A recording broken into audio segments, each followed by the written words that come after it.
Worry does not empty tomorrow of its sorrow. It empties today of its strength. Corrie ten Boom, who together with her father helped save many Jews from the Holocaust. Never let the future disturb you.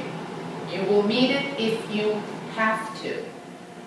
The same weapons and reason which today arm you against the present will be there. Marcus Aurelius, Roman emperor and philosopher. If the problem can be solved, why worry? If the problem can't be solved, why worry?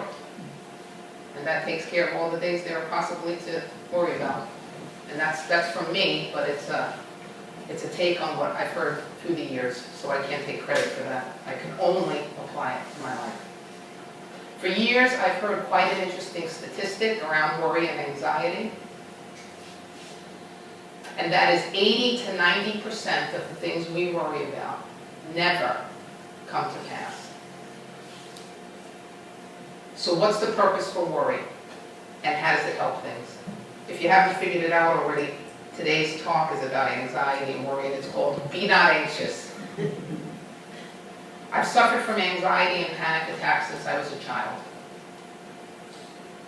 And I've come to understand that there is a certain pain that naturally accompanies a state of anxiety, and I call this level 1 pain. But there is usually an added pain to this that I call level 2 pain. This is the pain that's added to the anxiety when we judge it or when we worry about it. We worry about the worry. We're anxious about being anxious. Some people call it the fear of the fear, right? We may think thoughts like, what if it gets worse? Or what if it never goes away? What if it makes me sick? I become a spectacle out in the street. All eyes are on me. Those of us who who suffer from anxiety, that's probably the worst fear. Or what if I die? Some people have that fear. In verse 25, Jesus says, do not be anxious about your life. The guidance is, do not be anxious about anything. Anything that happens or doesn't happen in life. In verse 27, he says, and who of you by being anxious can add a single hour to the span of your life? Being anxious serves no good purpose. I've looked. I'd like to say it does. I spent a lot of time worrying through my life and still do. In fact, it blocks us from thinking clearly, let alone being in touch with the divine parts of ourselves. And that's the zone we really want to be in, right? That's the level of consciousness that we find works best. But it can be hard to turn this learned, and in some cases often practiced, habit off.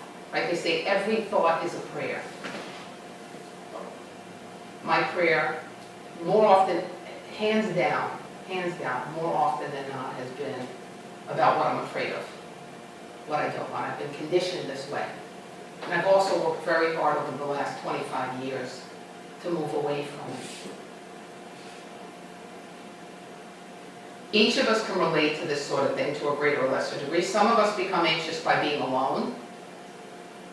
Some by public speaking. Some of you, if we asked you to get up here right now, your knees would be knocking you. And that's where I started. That's exactly where I started. Being in a relationship, not being in a relationship, changing jobs, driving on the highway, driving through tunnels, high places, the fear of death, and it goes on and on and on.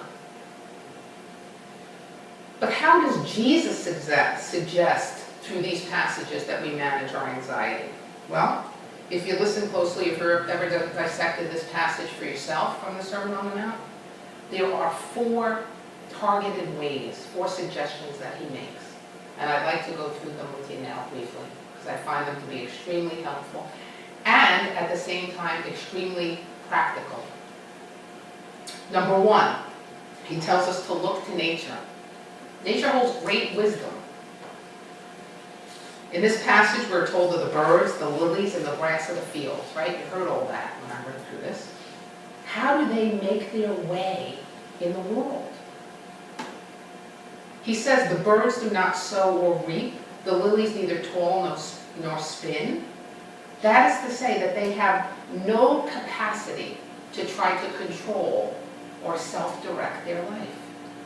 They are 100% at the mercy of God's grace. Yet they are well cared for and have all they need. They have all they need. You know, we have a bird feeder outside of our house, and somehow those birds are smart enough to know that if Jen's job.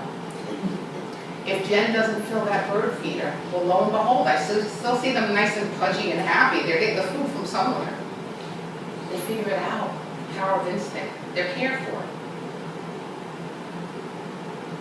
We are encouraged to be in touch with our God-given power of faith in God's providence, God's ability to provide for us. But how do we expand our faith sufficiently to mimic our divine brothers and sisters of nature? How do we do it? Great, that might be the answer. Now, how do I grab hold of this principle? Well, we have learned what we focus on grows. It always starts in the mind, right? If we want to manifest here, we must condition the mind. And part of what I was trying to do in that meditation, for all of us, me included, was to give ourselves what we call a metaphysical mind treatment. It's another term for positive affirmation. Condition the mind with statements based on truth, universal truth. That's what I was doing. So we know what we focus on grows. One way to grow our faith is to make it a point of focus. Two ways that have hit my heart when I wrote this. Number one is renewing what we have, all that we have. Number two is to review all the ways through our lives that we have been cared for, that we have been given all we need. We've always had all we need, even if in the moment or before the moment we were afraid we wouldn't have it.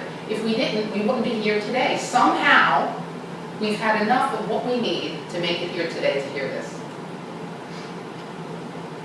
And perhaps you will be so moved to journal about this good fortune in a gratitude journal. This I find to be extremely helpful and extremely practical because it's really hard to ignore the black and white while you're reading it. The statement. What are you grateful for? We have a prayer and gratitude circle. We meet every Thursday night. We talk about what we're grateful for. How magnificent. We rehearse our good fortune. And just as long as we are rehearsing and focusing on our good fortune, what are we not thinking about? Our lack. And you know what happens? The more we focus on our good fortune, the more of it we see. Now we're starting to put a universal law in effect. And the more of it we see and the more we focus on, what happens? The more we get. The more we get, what happens? The more we give out. And now we start to be in the flow. Yeah, we say in unity, in the flow. In the flow of giving and receiving. It happens quite naturally. And we're far away from those things that used to bind us.